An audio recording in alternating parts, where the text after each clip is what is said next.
The critical patriot دیکھنے والے سب دوستوں کو خوش آمدید، سواگت۔ آج میرے ساتھ سری نگر سے شریک گفتگو ہیں جنید قریشی صاحب۔ He is the founder director of European foundation for South Asian studies.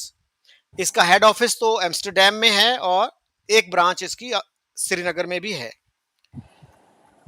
Junaid صاحب، آج ہماری گفتگو کا جو فوکس ہے وہ تو کشمیر ہوگا، لیکن پچھلے دنوں ایک اور بڑی اہم ڈیولپمنٹ ہوئی۔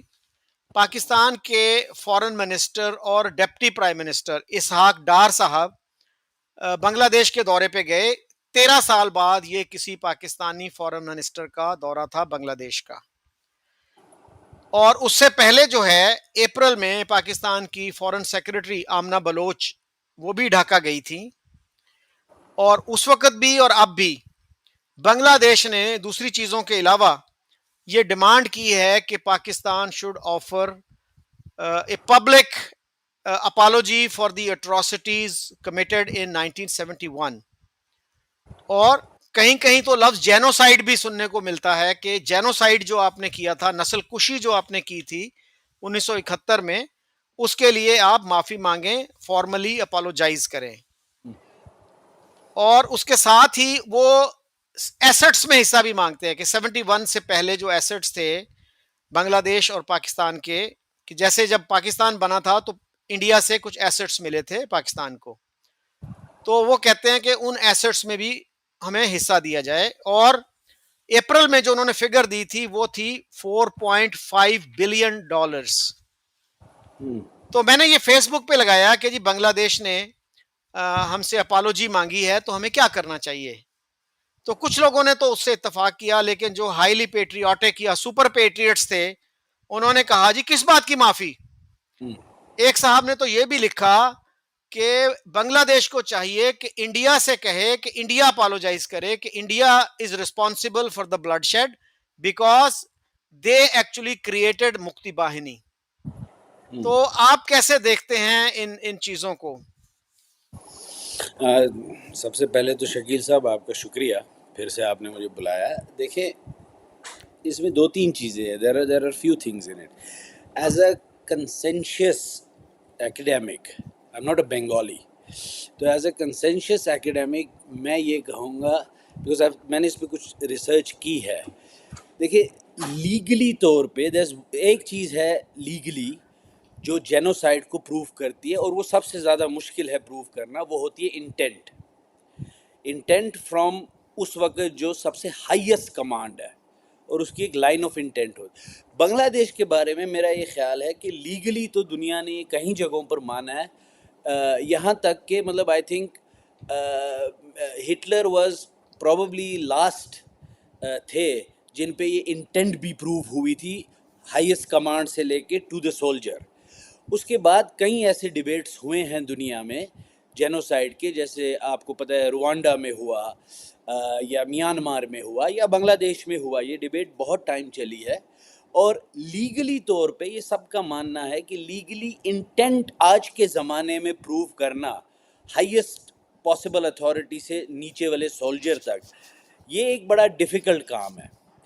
تو لیکن ایز اے کنسنشیس ایکیڈیمک میں یہ کہوں گا کہ لیگلی ایک الگ بحث ہے، but morally speaking, ethically speaking, جو بنگلہ دیش میں ایک 1971 میں ہوا، اسپیشلی جو جس کو یہ کہتے ہیں آپریشن سرچ لائٹ جو ہوئی وہاں پر، وہ بائی آل مینز ایک جینوسائیڈ تھا، کیونکہ اس میں بعد میں دیکھیں وہاں پر کوئی 3 لاکھ جینوسائیڈ کے ساتھ ساتھ ایک مطلب rape as a war weapon استعمال کیا گیا۔ 3 لاکھ سے زیادہ بنگالی عورتوں کا ریپ ہوا۔ یہ میں نہیں کہہ رہا ہوں، یہ حمود الرحمن کمیشن رپورٹ ہے، جو ایک پاکستانی چیف جسٹس تھے، پاکستان کے چیف جسٹس تھے، جنہوں نے اس پہ پوری ایک تحقیقات ہوئی۔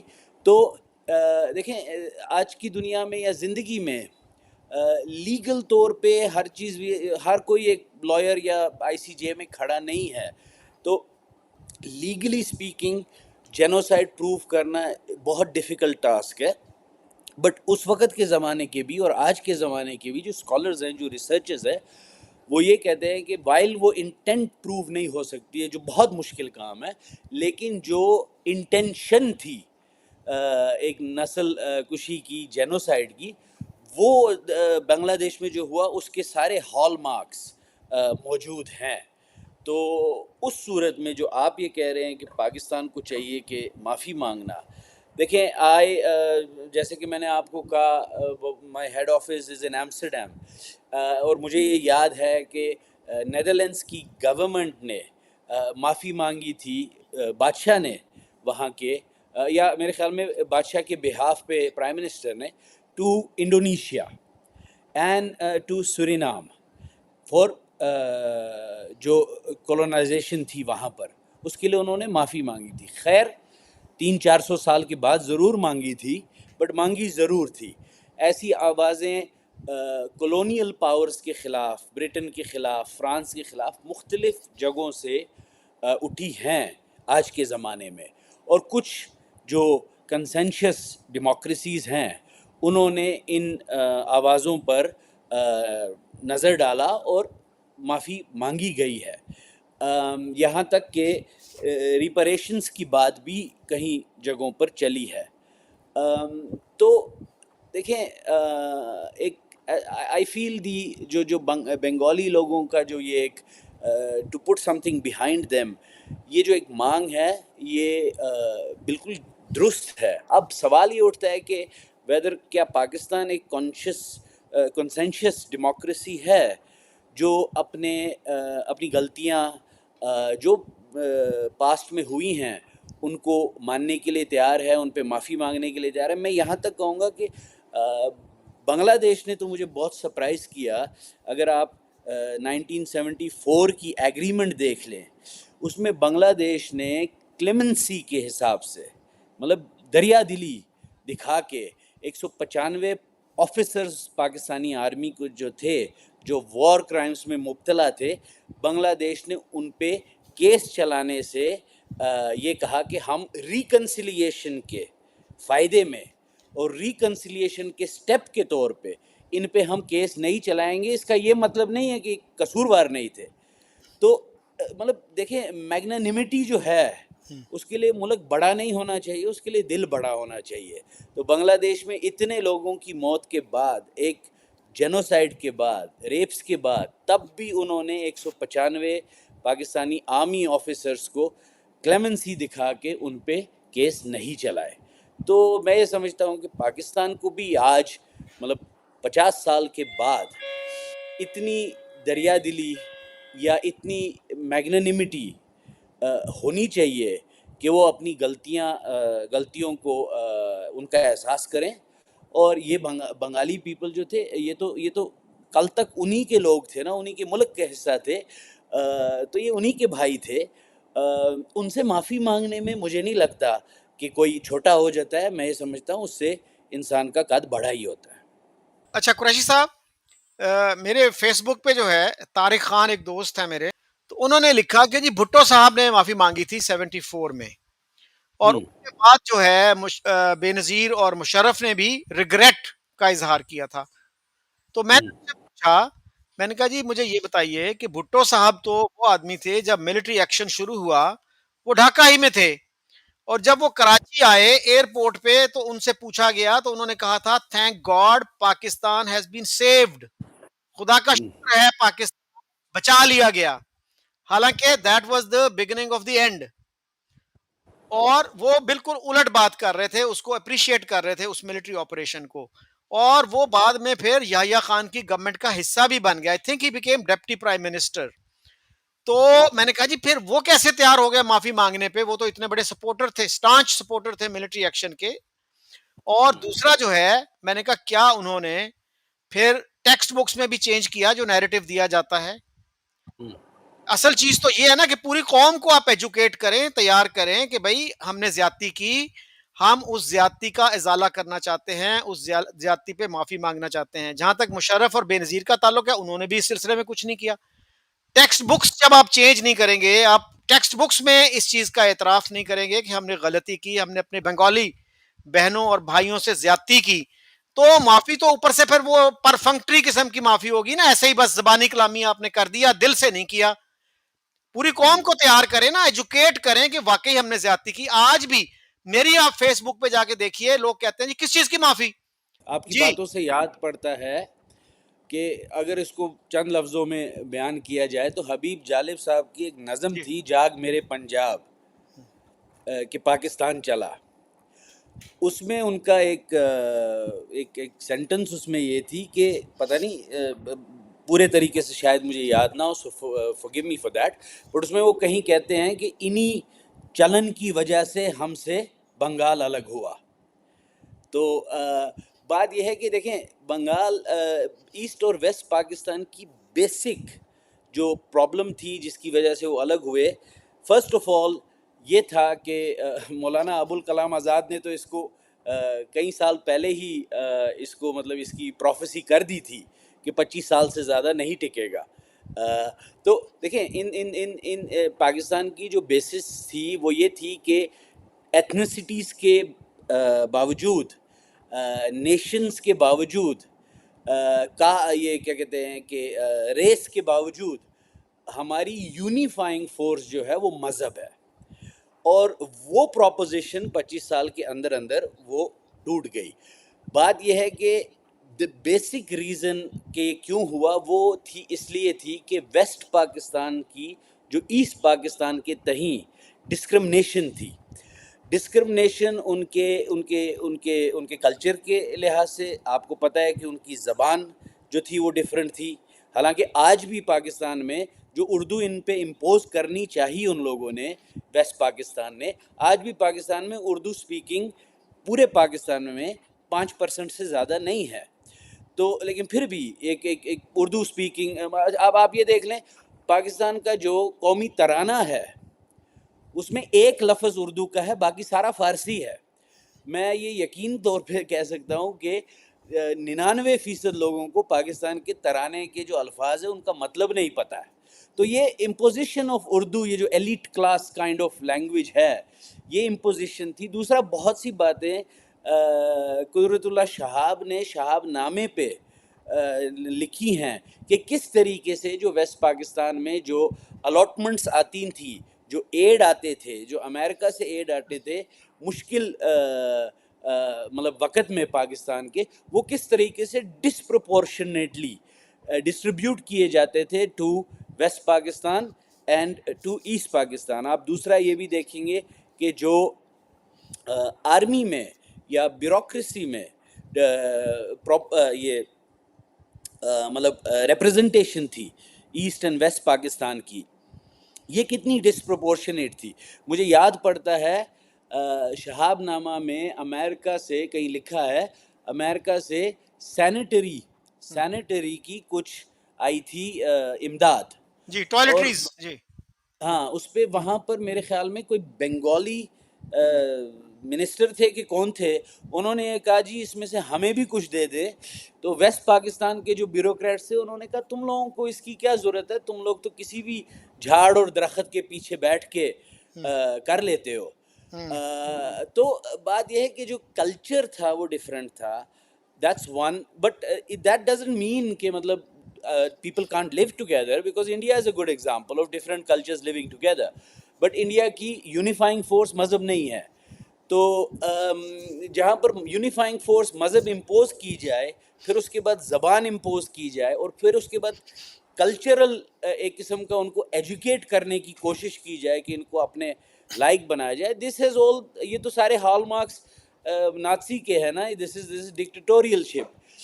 تو اور بٹو صاحب تو میں حیران ہوں کیونکہ بٹو صاحب تو one of the main culprits ہیں بنگال. حالانکہ دیکھیں بٹو صاحب کی جو کریڈینشیلز ہیں مختلف فیلڈز میں, میں یہ سمجھتا ہوں کہ there are good things about Zulfiqar Ali Bhutto, but there are also many bad things about Zulfiqar Ali Bhutto.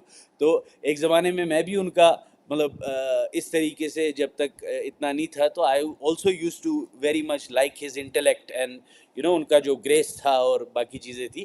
But policies کے اندر انہوں نے بھی کچھ غلطیاں کی جب انہوں نے مجیب الرحمان کو اس کی جو جیت تھی الیکشن میں، اس سے جب انہوں نے انکار کر دیا تو اسی چیز نے اس کو پروپیل کیا نا. جب مجیب الرحمان صاحب کا 6 پوائنٹ فارمولا پھر آیا تو اسی چیز نے اس کو پروپیل کیا، کیونکہ ویسٹ پاکستان کیسے مطلب یہ کیا کہتے ہیں، ایک قسم کے مطلب تھرڈ کلاس سٹیزنز، بنگالیز جو اردو نہیں بولتے ہیں، جن کا کھانے کا طریقہ بڑا مختلف تھا، پہننے کا طریقہ، مطلب ان کو بہت انفیریئر لیول سے دیکھتے تھے، تو وہ کیسے ان کو مطلب کیا کہتے ہیں کہ سرکار یا مطلب ایک گدی پہ بٹھا سکتے تھے.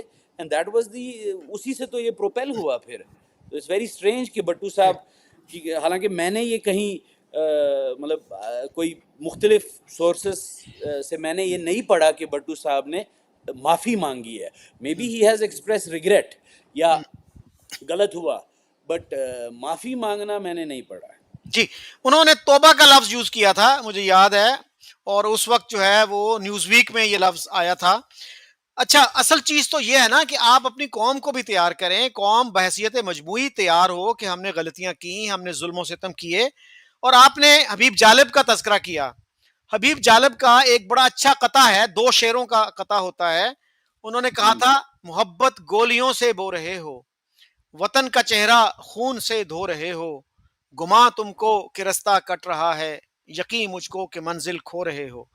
بڑے بڑے پروفیسروں سے وہ بازی لے گئے کہ جو پروفیسر اگر مگر کرتے ہیں، آج تک کرتے ہیں، انہوں نے کتنی کلیئر بات کر دی. تو آج بھی میں نے یہ قطع جو ہے فیس بک پہ اپنی لگایا کسی کے جواب میں.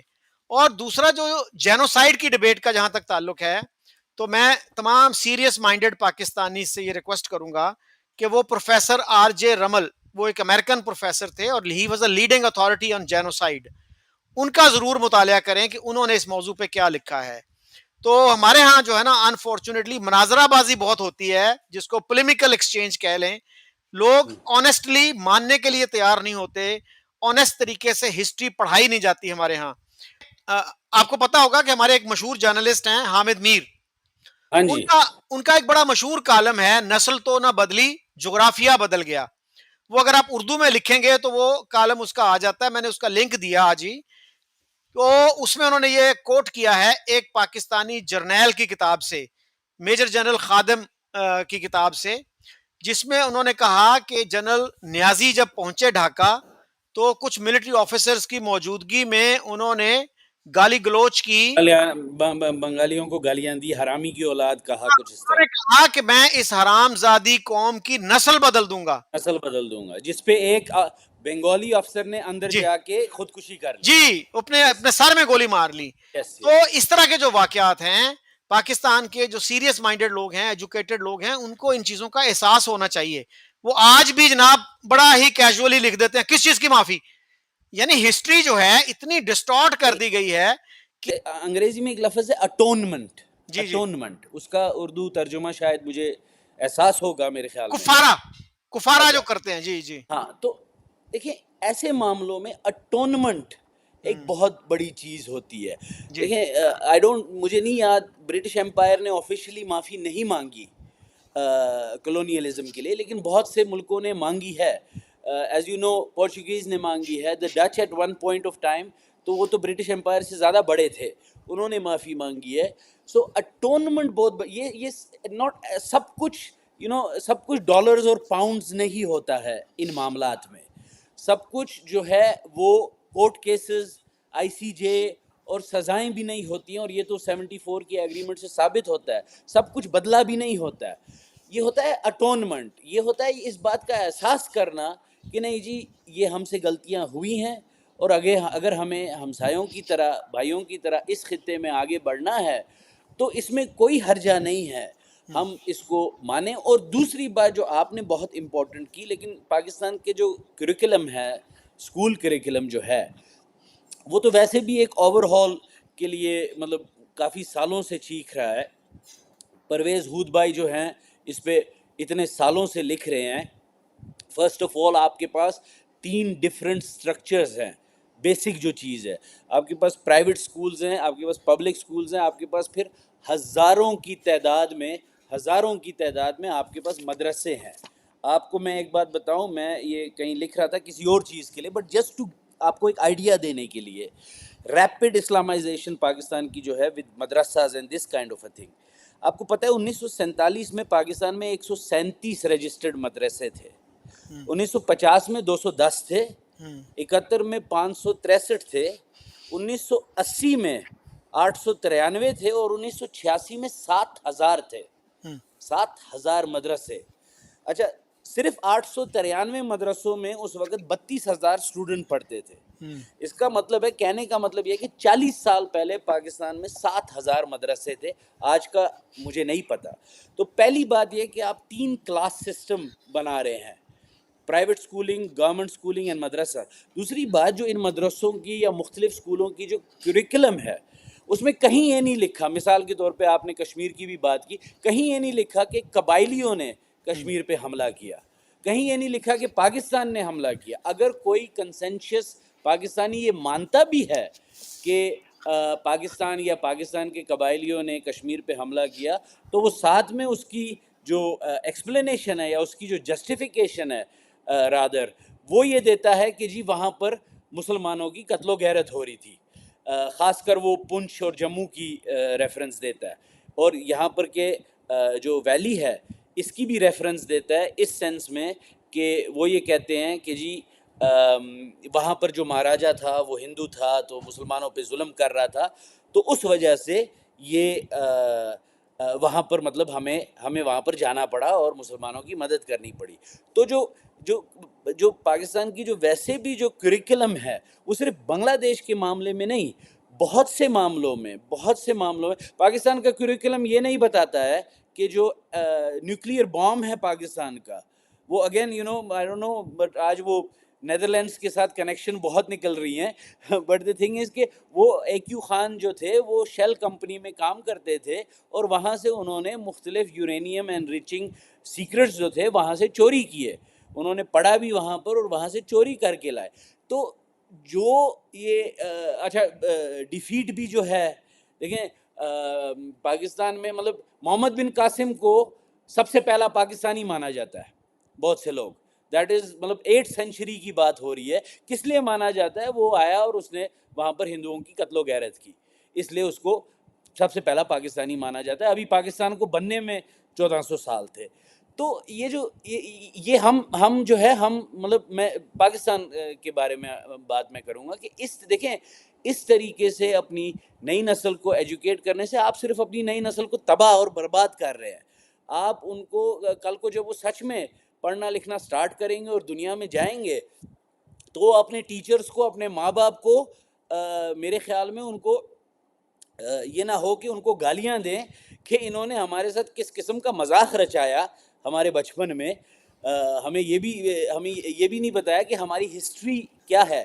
کوئی یہ نہیں کہتا کہ پاکستان کا کریکلم یہ نہیں کہتا کہ ریس جو ہے, پاکستانی ریس جو ہے, یہ مطلب وہاں پر انووک کیا جاتا ہے افغان ریس کو, عرب ریس کو, ترک ریس کو, بٹ بیسک تو یہ انڈین ریس ہے موسٹ آف اٹ. پٹھان اگر آپ ان کو تھوڑی دیر کے لیے مطلب کنسیڈر نہ کرے, تو مجھے یاد ہے آئی تھنک CIA نے ایک رپورٹ نکالی تھی کہ یہ 2001 9/11 کے بعد ہوا تھا, کہ ایسے کریکلمز ہیں جس میں یہ بتایا جاتا ہے کہ اگر اتنے فیٹ کی دوری سے کلاشنکوف کی گولی نکلے تو کتنے سیکنڈ میں وہ کسی کا سر اڑا دے گی. مطلب یہ تو ویسے بھی ایک overhaul, and I think Pervez Hoodbhoy جو ہیں وہ اس میں فور فرنٹ پہ ہیں, اور he has been screaming about this for decades, اور ان کی کوئی سنتا نہیں ہے. بٹ ایک پاکستان میں بہت سخت ضرورت ہے پاکستانی ایجوکیشن سسٹم کو اوور ہال کرنے کی, اور اس میں یہ ماننے کی. دیکھیں میں نے بہت ٹائم یورپ میں گزارا ہے اور وہاں پر پڑھا بھی ہے, اینڈ میں نے وہاں پر مطلب جرمن بھی سیکھی, انگلش بھی سیکھی, مختلف زبانیں بھی سیکھی, اور ہسٹری بھی سیکھی. ہسٹری میں مثال کے طور پہ وہاں پر یہ ہے کہ اٹ از ایجوکیشن سسٹم تھوڑا سا اس لیے ڈفرینٹ ہے کہ وہاں پر فیکٹس آپ کے سامنے رکھ دیے جاتے ہیں وداؤٹ سبجیکٹیوٹی. اس کے بعد آپ اس کا اپنا نتیجہ نکال سکتے ہیں کہ whether you think کہ آج کی دنیا میں یہ صحیح ہے کہ غلط ہے, اور پھر آپ اس میں یہی سوچتے ہیں کہ بھئی ایک الگ ماحول کی بات تھی, الگ صدی کی بات تھی, بٹ جو یورپ کی سلیوری تھی, جو یورپ کا کولونیلزم تھا, برٹن کی بات نہیں کر رہا ہوں. برٹن آلسو ایک بہت معاملوں میں ڈپلسٹی کا مظاہرہ کرتا ہے, کیونکہ برٹن آلسو آنیسٹ نہیں ہے اپنی کولونیل پاسٹ کے بارے میں, جہاں تک میں نے لاسٹ ٹائم ان کے کریکولمز دیکھے تھے. بٹ اس پہ ایک ڈبیٹ سٹارٹ ہوئی ہے وہاں بھی. But Europe in particular, America is also quite duplicitous in its approach towards the Red Indians and their history. But Europe نے اپنی کتابوں میں, اپنے کریکولم میں یہ واضح طور پہ مانا ہے کہ ہم کولونیلسٹ تھے, ہم یہاں سے شیشہ لے جاتے تھے اور ان سے شیشے کے بدلے میں گولڈ لے جاتے تھے, ڈائمنڈ لیتے تھے, ہم نے وہاں سلیوری بنائی, ہم نے وہاں سلیوری کی. اور مطلب اس پہ یورپ میں بہت سالوں سے, ڈیکیڈ سے ایک پراپر طریقے سے ایجوکیٹ کرنے کی ضرورت ہے, اور کر رہے ہیں وہ لوگ. اس خطے میں, امریکہ میں یہ چیزیں تھوڑی کم ہو رہی ہیں, اور یہ کمزور قوموں کی نشانی ہوتی ہے. جنید صاحب میرا خیال ہے کہ برطانیہ نے بھی جلیاں والا باغ پہ معافی مانگی ہے, تو کولونیلزم پہ نہیں مانگی ہے. ہاں اوور آل شاید نہیں مانگی, ہاں. لیکن جلیاں والا باغ کی جو اٹراسٹی تھی اس پہ انہوں نے معافی مانگی. اور اور ایسے جلیاں والا باغ یہاں پر اس خطے میں ہزاروں ہوئے ہیں نا. وہ ایک تھا جو مطلب بہت آگے, مطلب فور فرنٹ پہ آ گیا. بٹ جی جو یہاں پر نہرو کو, گاندھی کو, مختلف لیڈرز کو یہاں پر, حالانکہ وہ نان وائلنس کو پریچ کر رہے تھے, ان کو جو ڈیکیڈز کے لیے انہوں نے کال کوٹریوں میں ڈالا, کالا پانی میں ڈالا, جیلوں میں ڈالا, اور لوگوں کے ساتھ جو یہاں زیادتیاں ہوئی, خاص کر جو غلامی کا ٹریڈ یہاں پر ہوا, اور مسلم ہندو فساد 1857 کا جو برٹن نے کوشش کی. اور صرف یہاں نہیں, میں کہہ رہا ہوں جمیکا میں یہ ہوا, it happened in different countries all over the world.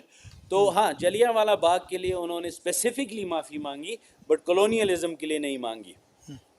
اچھا, دوسرا جنید صاحب, پاکستان میں جب ایسٹ پاکستان کی بات آتی ہے نا, تو بہت سارے پاکستانی محب وطن جو شہری ہیں وہ فوراً شرمیلا بوس کی کتاب کا حوالہ دیتے ہیں. شی از این انڈین اسکالر, اور امریکہ میں میرا خیال آج کل وہ مقیم ہیں. تو ان کی کتاب ہے ڈیڈ ریکننگ, اور اس میں وہ کہتے ہیں جی کہ ڈیڈ ریکننگ میں لکھا ہے کہ جی پاکستانی فوج نے کوئی زیادتی نہیں کی. حالانکہ اس نے خود تردید کی. 2012 میں وہ کراچی آئی تھی, جی آکسفورڈ والوں نے ایک لٹریچر فیسٹیول کروایا تھا وہاں, وہ ہر سال کرواتے ہیں. اس میں انہوں نے کہا تھا کہ بھائی میرے کندھے پہ رکھ کے یہ بندوق نہ چلایا کریں, اور ان کے الفاظ تھے you should feel very guilty about what happened there. تو اس کے باوجود پاکستان میں ان کی جو کتاب ہے اس کا بڑا ریفرنس دیا جاتا ہے, اور وہی بات کہ بغیر پڑھے اس پہ لوگ کمنٹ کرتے ہیں, اس کا ریفرنس دیتے ہیں. اچھا جی, کشمیر کی ہم بات کر لیں. اس پہ میں ایک چیز ضرور کہوں گا. جی دیکھیں, یہ ڈبیٹ, یہ بنگلہ دیش کے جو آپریشن سرچ لائٹ تھی, جو جینوسائڈ تھا ان مائی اوپینین, اینڈ اس میں لیگل جو لیگیلٹیز ہے, that is perhaps a different debate. But دیکھیں, بنگلہ دیش نے تو خود بھی آئی تھنک 10-15 سال پہلے ایک مہم سٹارٹ کی تھی, جو اس وقت ان کرائمز میں ملوث تھے, خاص کر جو جماعت اسلامی کے لوگ تھے, ان کو انہوں نے ان پہ کیس چلائے, ان کو کورٹس میں گھسیٹا, اور ان کو پھر کچھ لوگوں کو سزائے موت بھی دی یا سزا بھی دی. اور یہ ڈبیٹ تو ہمیشہ سے چلتی آ رہی ہے دنیا میں. اس میں وہی پھر ایک وہ لیگل ایشو جو آتا ہے ہمیشہ, وہ یہ تھا کہ intent from top above prove کرنا ہمیشہ مشکل ہوتا ہے. بٹ اس کے باوجود دیکھیں, ایک اور چیز ہے کہ مختلف اسکالرز نے, اب آپ ایک اسکالر کو پکڑ کے رکھ لیں, آپ کے پھر وہی بات ہے, حمود الرحمان جو تھے وہ چیف جسٹس تھے, پاکستان کے تھے, انہوں نے اس پہ تحقیق کی, سارا کچھ ایک میرے خیال میں, میرے پاس یہاں ان کی کتاب کی شیپ میں پڑھا بھی ہے, آئی تھنک کوئی 700-800 پیجز کی رپورٹ بنائی انہوں نے. اور پھر دیکھیں, یہ ڈبیٹ شاید اس لیے بھی ختم ہو گیا اس خطے میں. دنیا میں تو یہ آج بھی چلتا ہے, جب بھی جینوسائڈ کی بات ہوتی ہے, بنگلہ دیش, روانڈا, ان ملکوں کی بات ہوتی ہے. بٹ اس لیے بھی شاید ختم ہو گیا, اور وہ میں سمجھتا ہوں کہ, میں نہیں کہتا ہوں غلطی ہے, بٹ میں کہتا ہوں کہ دریا دلی ہے, کہ اس وقت جو بنگلہ دیش تھا 1974 میں, دیکھیں ایک تو وہ بہت ہی ایک انسٹیبل کنٹری تھی, ایک نئی کنٹری تھی, جسٹ آؤٹ آف ایک قسم کا اتنا بڑا جو وہاں پر تاریخی مطلب ایک جنگ ہوئی تھی, اس میں سے وہ نکلے تھے. تو ایک انسٹیبل کنٹری تھی جس نے اپنے آپ کو بلڈ کرنا تھا. اس وقت وہ انہوں نے ایک اچھا فیصلہ کیا میری نظر میں. انہوں نے یہ فیصلہ کیا کہ وہ بجائے اس کے کہ وہ وینجنس اور بدلہ اور کمپٹیشن اور ان چیزوں میں لگنے کے بجائے انہوں نے, جیسے میں نے کہا کہ ان افسرس کو معاف کیا, انہوں نے ریکنسیلیشن کی بات کی. 74 کی ایگریمنٹ تو مینشن کرتی ہے کہ ہم ریکنسیلیشن کے ہت میں ان پہ کیس نہیں چلائیں گے. اس کا یہ مطلب نہیں کہ وہ گلٹی نہیں ہے. اور آج آپ یہ دیکھیں کہ بنگلہ دیش اکانومی وائز کہاں پہنچ گیا, بنگلہ دیش کی جو کرنسی ہے وہ کہاں پہنچ گیا, اور کس طریقے سے ان کی اکانومی, خاص کر جو ان کی ٹیکسٹائل اکانومی ہے. اور the second most important thing which I find in بنگلہ دیش وہ یہ ہے کہ انہوں نے اپنی اسلامی ملک ہونے کے باوجود اور پاکستان کے مطلب انڈر رہنے کے باوجود انہوں نے کس طریقے سے اپنی ویمن فوک کو اس ملک کی اکانومی میں اس کو بلڈ اپ کرنے میں کس طریقے سے انہوں نے ویمن کو امپاور کیا ہے. وہاں پر ہر عورت وہاں پر مطلب آلموسٹ ہر عورت وہاں پر کام کرتی ہے, پیسے کماتی ہے, مطلب ویمن امپاورمنٹ پہ انہوں نے بہت کام کیا.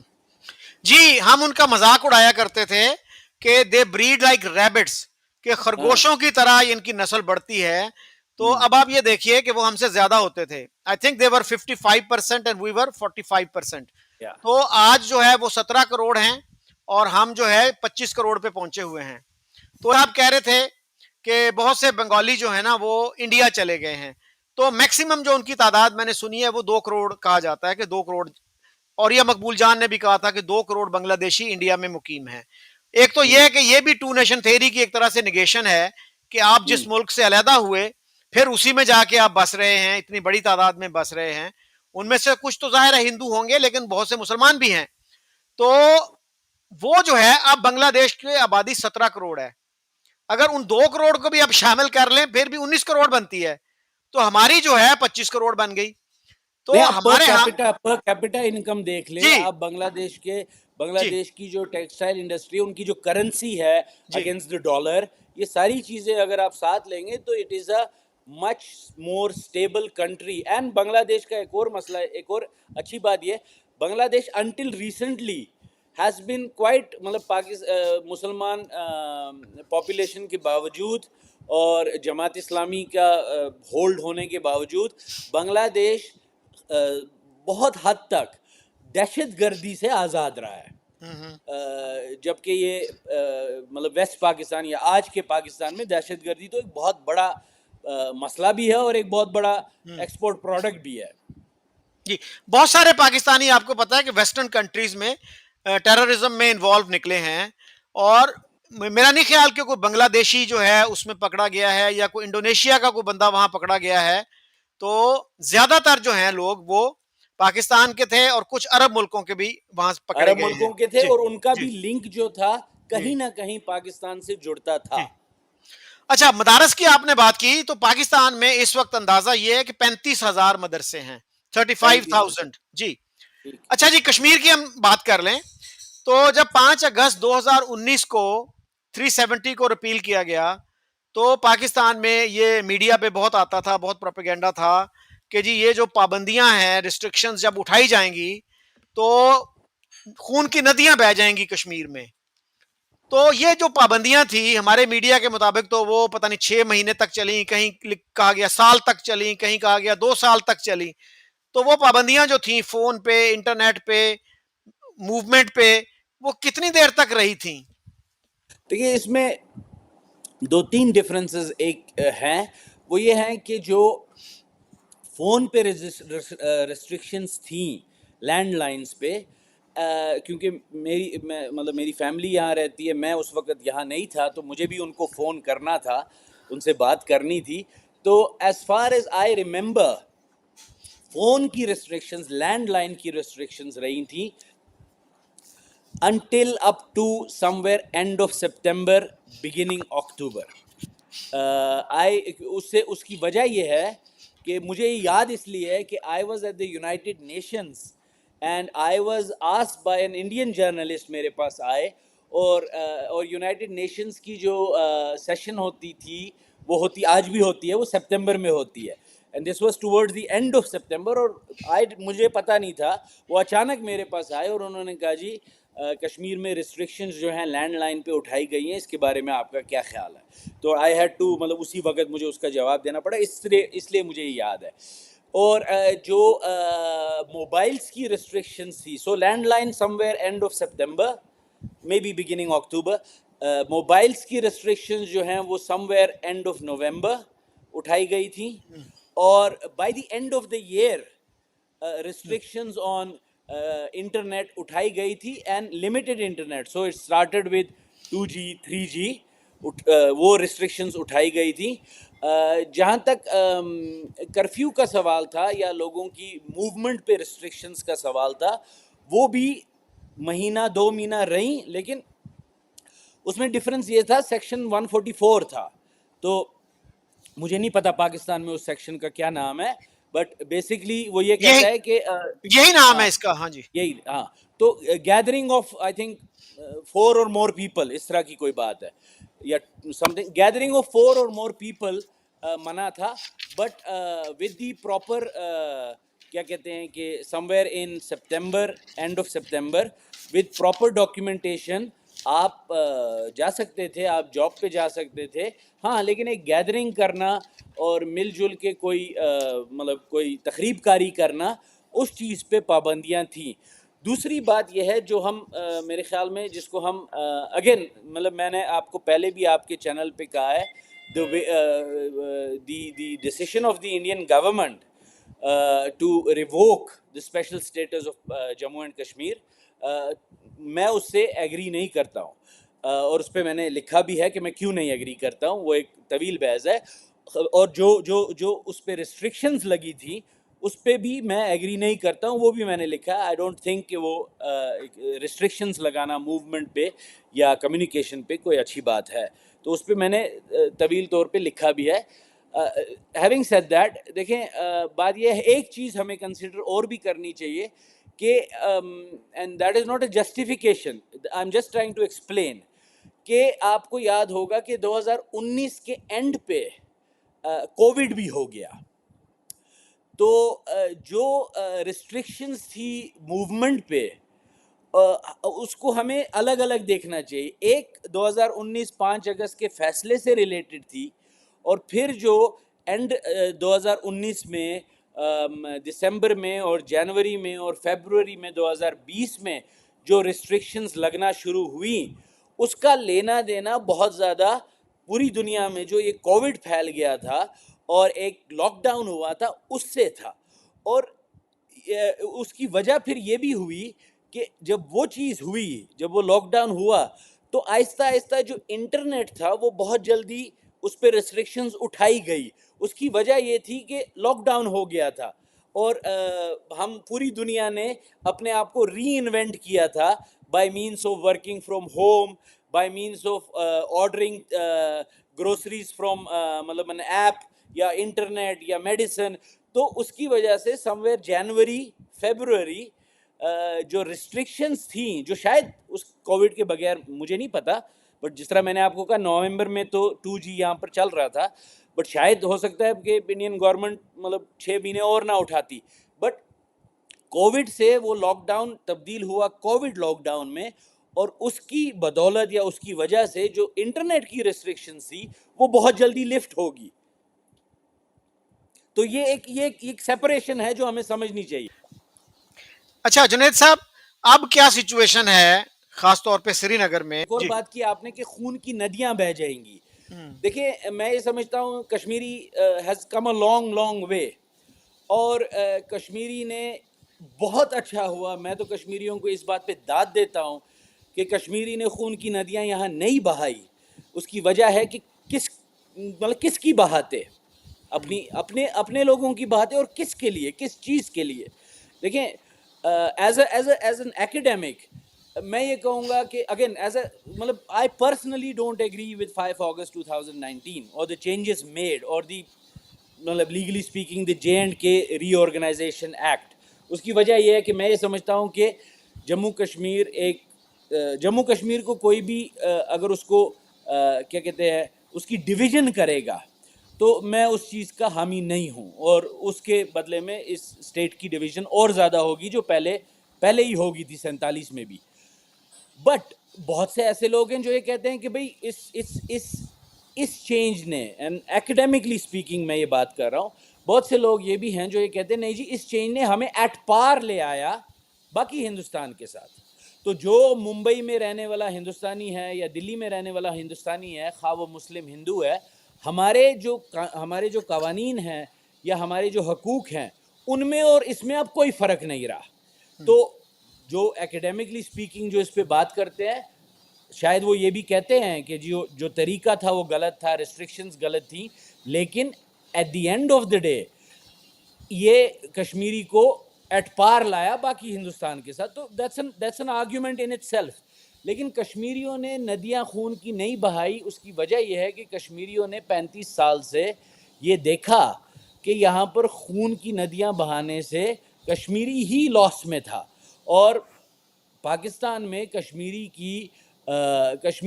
کشمیریوں کی لاشوں پہ بزنس ہوتا تھا. تھنک ٹینکس کھلتے تھے، بیک ڈور ڈپلومیسی ہوتی تھی، نیو یارک میں اسٹیٹ ڈپارٹمنٹ میں جا کے لابینگ ہوتی تھی، ڈیمونسٹریشنز ہوتے تھے. بات یہ ہے کہ کشمیری نے یہ سمجھا کہ نہیں بھائی، we will not keep throwing our lives away cheaply. اور آج کشمیریوں نے جب یہاں الیکشنز ہوئے، کشمیریوں نے الیکشنز لڑے، اور یہاں کی جو مقامی پارٹی ہے نیشنل کانفرنس نے، اس نے وہ الیکشن مطلب میجورٹی سے جیتے اور آج گورنمنٹ بنائی ہے. تو کشمیریوں نے، شکر ہے خدا کا کہ کشمیریوں نے ایک ڈیموکریٹک سٹیپ اور ڈیموکریسی کے اندر رہ کے اپنی گریوینسز کو ظاہر کرنے کی کوشش کی. جیسے کہ آپ کو پتہ ہے کہ ابھی اس پہ سپریم کورٹ میں کیس بھی ہوا، اور ابھی پھر سے سپریم کورٹ نے جموں کشمیر کے اسٹیٹ ہوڈ کا ایشو اور 5 اگست میں جو چینجز ہوئے ہیں 2019 میں، اس کا ایشو 10 اکتوبر کی سپریم کورٹ نے 10 اکتوبر کی ڈیٹ دی ہے فار ہیئرنگ. تو اگین کشمیریوں نے ریزورٹ کیا ٹورڈز ڈیموکریٹک پیسفل مینز، اور آج اپنی گورنمنٹ بنائی، مقامی پارٹی بنائی، اپنا چیف منسٹر ہے، اور لیگلی طور پہ بھی جو بھی کشمیری اس سے اتفاق نہیں رکھتے ہیں وہ اس کو لیگل ریکورس لے کے اس پہ اپنے اقدام کر رہے ہیں. اینڈ یہ تو کشمیریوں کو داد دینے کی ضرورت ہے، اور پاکستان کو اور پاکستانیوں کو شرم آنی چاہیے. اور مطلب جس طرح بوس نے کہا کہ گلٹی ان کو فیل کرنا چاہیے کہ وہ اس بات پہ وہ کیا کہتے ہیں کہ ناراض ہے، یا ان کی توقع یہ تھی کہ کشمیری اپنا خون بہائیں گے، اور کشمیری خون یہاں پر بہے گا، جس سے ان کی جو اسٹیٹ پالیسی ہے which is basically a proxy war against India, اس کو فروخت ملے گی. یہ تو بہت ہی بے شرمی کی بات ہے جو وہ کر رہے ہیں. اچھا یہ بتائیے گا کہ اب کیا سچویشن ہے؟ مثلا سٹون پیلٹنگ جو ہے وہ پتھر بازی اب نہیں ہوتی، روز روز کی ہڑتال نہیں ہوتی، اور یہ کہا جاتا تھا کہ بہت سارے جو لیڈرز تھے حریت کے، اے پی ایچ سی کے جو لیڈر تھے، they became super reach in the process. تو اس میں کوئی سبسٹنس اس ایلیگیشن میں؟ اور یہ بھی دیکھیں کہا جاتا ہے کہ ان کے اپنے بچے جو تھے یا تو ملک سے باہر پڑھتے تھے یا انڈیا کے دوسرے شہروں میں وہ بھیج دیتے تھے، اور کشمیر میں جو ہے جو غریب کشمیری ہیں ان کے بچوں کے لیے ہر روز ہڑتال ہوتی تھی کہ ان کی تعلیم میں کا حرج ہوتا تھا. دیکھیں میں آپ کو یہ کہوں گا کہ میں سری نگر میں رہتا ہوں، اور اس بات میں اگین میری جو ڈفرینس آف اوپینین ہے وتھ 5 اگست 2019، وہ ہے لیگلی اور جو کورس استعمال کیا گیا ڈیموکریٹکلی، وہ میری difference of opinion. And I think living in a democracy or a democratic country like India, I am مطلب entitled to have a opposing view. جہاں تک اس کے کچھ اثرات ہیں یا اس کے کچھ فائدے ہیں جو آج سامنے آئے ہیں، کریڈٹ ویئر ڈیو، اس سے میں ڈس ایگری نہیں کروں گا. یہ بات سچ ہے کہ کشمیر میں اب سٹون پیلٹنگ نہیں ہوتی ہے. یہ بات بھی سچ ہے کہ بارنگ پہلگام جو پچھلے دنوں ہوا، لانگ پیریڈ آف ٹائم میں کشمیر میں کوئی بڑا حادثہ نہیں ہوا. بارنگ پہلگام میری نظر میں has much more to do with today's geo strategic realities جو آج ہمیں نظر آ رہی ہیں دین جسٹ کشمیر. بٹ ٹھیک ہے، وہ ایک حادثہ ہوا اور بہت ہی شرمناک حادثہ ہوا. تو دوسری بات یہ ہے کہ جو ٹیرورزم ہے اس کا گراف نیچے ضرور گیا ہے. اسٹون پیلٹنگ تو نان ایگزسٹنٹ ہے یہاں کشمیر میں اس وقت. دوسری بات یہ ہے کہ جو کچھ ٹیرورزم کے تھوڑے بہت حادثے ہوتے بھی ہیں، چھوٹے موٹے کوئی انکاؤنٹر ہوتا ہے یا پہلگام کا بھی، اس میں نان کشمیریز ہے، یہ پاکستانیز ہے جو وہاں سے آتے ہیں. کشمیری ایسے کشمیری ہو سکتے ہیں بیکاز لوکل سپورٹ کے بغیر چیزیں نہیں ہوتی ہیں، بٹ یہاں پر کشمیری ہوں گے جو ان کو لوکل سپورٹ دیتے ہیں، انفراسٹرکچر دیتے ہیں. بٹ کشمیری بندوق اٹھا کے اب وہ جہاد نہیں کر رہا ہے، یا مطلب جہاد ان انورٹڈ کوماس، یہ زیادہ تر اب باہر سے آتے ہیں، پاکستان سے، باہر سے پاکستان سے ہی آتے ہیں. تو اچھا، جہاں تک حریت کانفرنس کی بات ہے، مجھے یاد ہے 2016 میں حزب المجاہدین کا ایک بہت مطلب پوسٹر بوائے ہوتا تھا برہان وانی، اور وہ جب مارا گیا تو میں نے اس وقت یہ کہا تھا کہ حالانکہ مجھے اس بات پہ دکھ تھا کہ ایک پاکستانی ایک کشمیری نوجوان مارا گیا، لیکن میں نے یہ کہا تھا کہ دیکھیں آخرکار اس نے ایک بندوق اٹھائی تھی، یہ ایک دہشت گرد تھا، اس کی ملاقات ایک بندوق سے ہی ہونی چاہیے تھی، مطلب ہوگی، ورنہ یا یہ کسی کو مارتا ہے یا اس کو کوئی مارتا.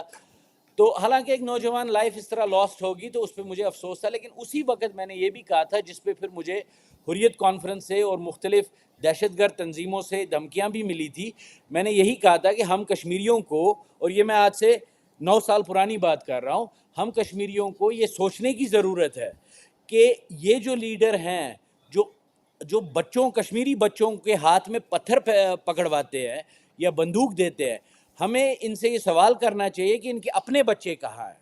اور اگر آپ یہاں پر حریت کانفرنس کا دیکھیں گے، میں نام لیے بغیر، میں مطلب اب تو یہ ایک پبلک نالج ہے، لیکن حریت کانفرنس کا ہر لیڈر کا بچہ جو ہے وہ کیا کہتے ہیں کہ وہ یا تو باہر پڑھ رہا ہے، یا ہندوستان میں گورنمنٹ جاب کر رہا ہے، یا پھر کوئی بزنس کر رہا ہے. مثال کے طور پہ ایک لیڈر ہیں یہاں پر حریت کانفرنس کے، جنہوں نے آن کیمرہ یہ کہا کہ وہ پیسے لے کے کشمیری بچوں کے سکول چلاتے ہیں.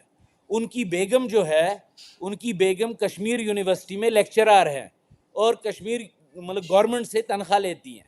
اسی طرح یہاں پر ایک لیڈر ہیں جن کے 2 بچے جو ہیں وہ باہر پڑھ رہے ہیں، جو یہاں پر بہت بڑے جماعت اسلامی کے لیڈر تھے، ایک حریت کانفرنس فیکشن کے رہنما بھی تھے. ان کا بیٹا یہاں پر ڈاکٹری کر رہا ہے، ان کے جو پوتے پوتیاں ہیں وہ یہاں پر گورنمنٹ جاب کر رہی ہیں، یا پھر ایک تو ہے جو انڈین ایئر لائنس کمپنی میں جاب کر رہے ہیں. تو یہاں پر ایک برقع پہننے والی عورت تھی جو اے پی ایچ سی کی بہت بڑی لیڈر تھی، جو فورسفلی یہاں پر لڑکیوں کو برقع پہناتی تھی، ویلنٹائنز ڈے پہ ریڈ مارتی تھی ریسٹورنٹ پہ اور لوگوں کی ٹانگیں توڑتی تھی. اس کا بیٹا ملیشیا میں پڑھ رہا ہے. آسیہ اندرابی.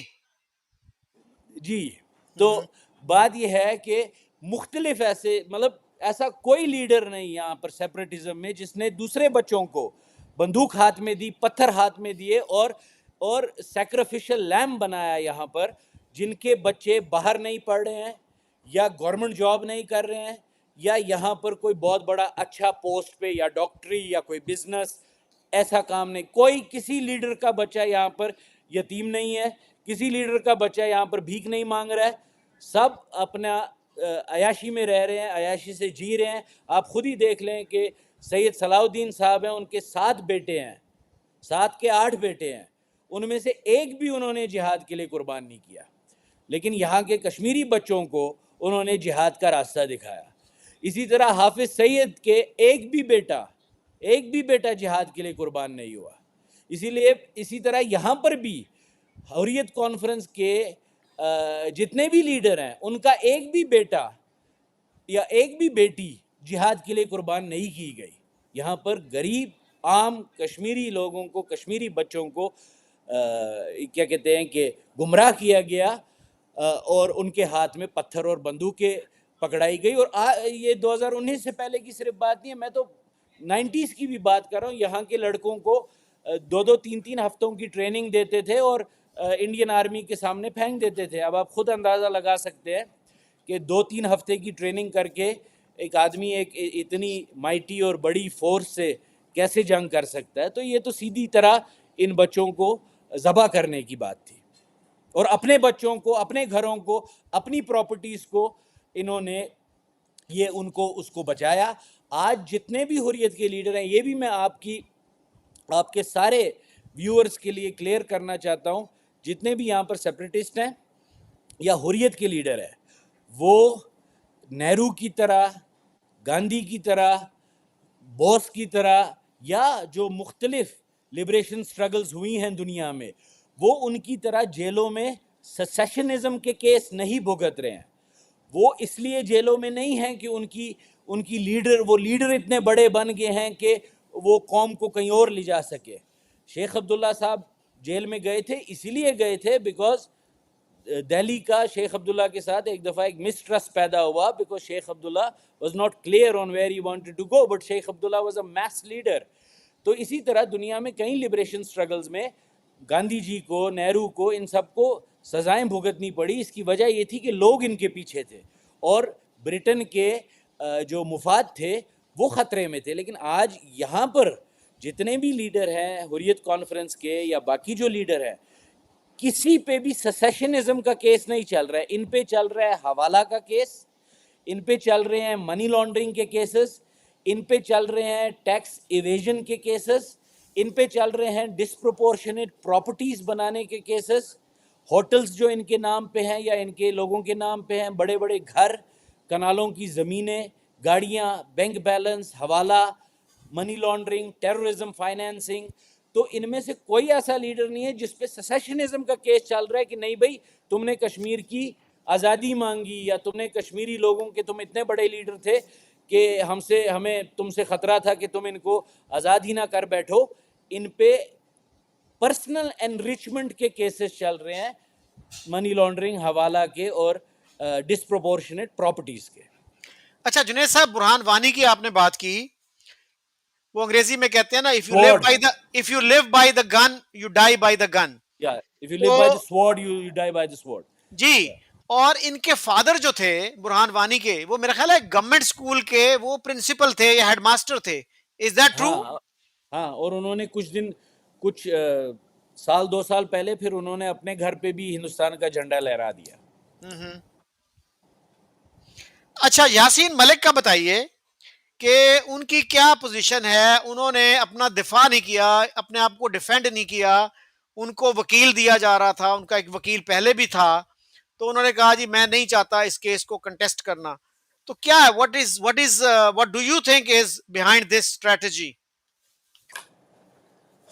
دیکھیں دنیا میں اگین یہ لبریشن سٹرگل یا سیسیشنزم یا آزادی مانگنے کی وجہ سے یہ جیلوں میں نہیں ہے.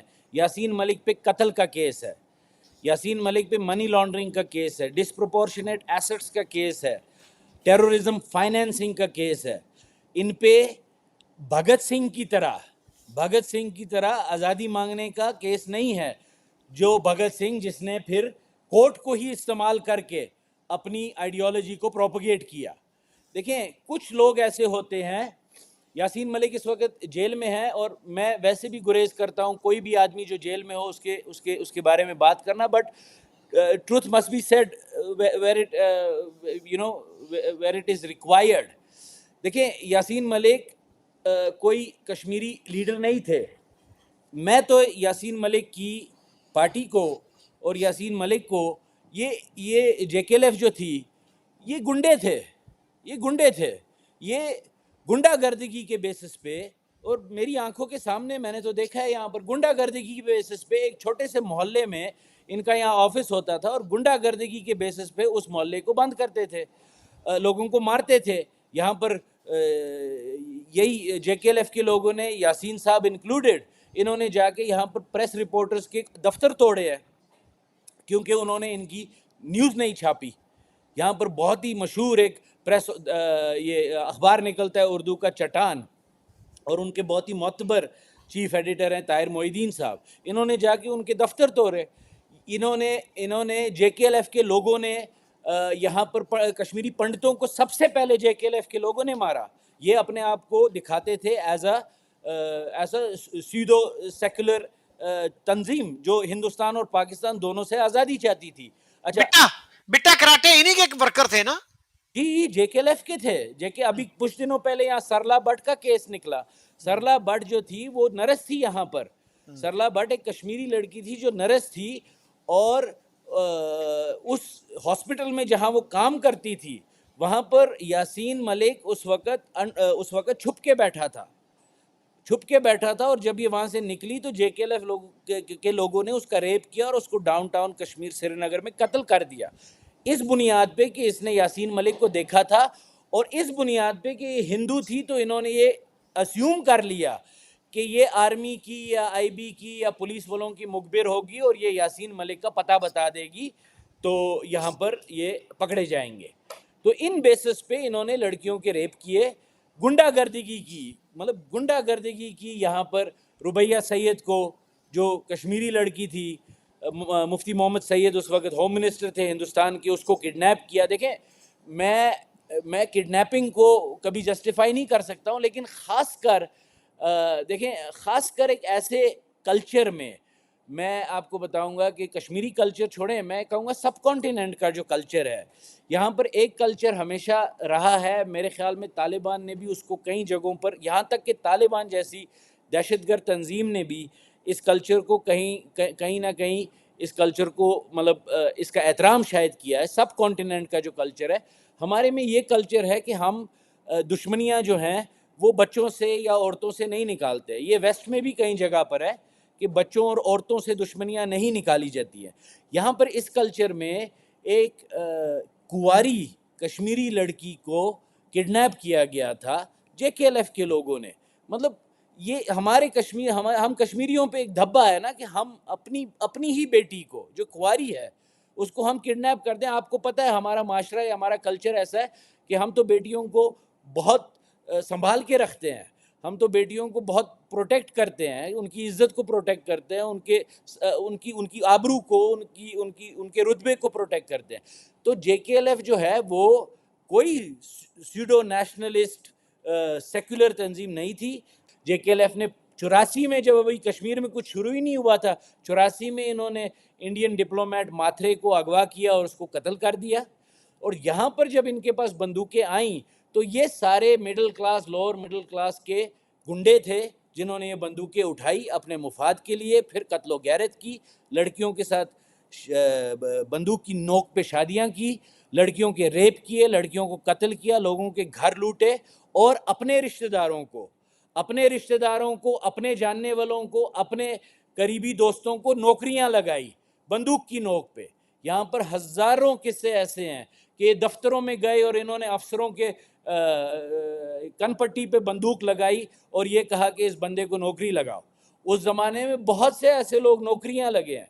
تو آج جو جے کے ایل ایف کے لوگ ہیں ان کو یہ سوچنے کی ضرورت ہے کہ دیکھیں یہ اس وقت اب وکیل نہیں کرنا، ڈیفینڈ نہیں کرنا، یہ بیسکلی یہ سب میری نظر میں یہ سب ڈرامہ ہے، اس وجہ سے کہ اب جے کے ایل ایف کا بھانڈا بہت سے لوگوں کے ہمارے سامنے، تو مجھے تو پہلے سے ہی میں اس پہ لکھتا آ رہا ہوں، لیکن سب کشمیریوں کے سامنے بھانڈا پھوٹ گیا ہے.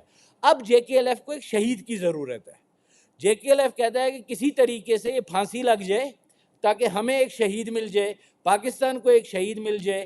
پچھلے دنوں آپ دیکھیں کہ جے کے ایل ایف کے کچھ لوگ پاکستان کی بیوروکریسی کے ساتھ اور پاکستان کے بیوروکریٹس کے ساتھ انہوں نے انڈین ایمبیسی کے سامنے واشنگٹن میں مظاہرہ کیا. بات یہ، آپ مظاہرہ کس بات پہ؟ دوستو مجھے افسوس ہے کہ جنید صاحب کی بات ادھوری رہ گئی اور اچانک ان کا کنیکشن کٹ گیا. میں نے کچھ دیر ان کا انتظار کیا، پھر فون بھی کیا، لیکن ان سے رابطہ نہ ہو سکا. بہرحال I am grateful to him and I'm also grateful to you for watching this interview. Thank you.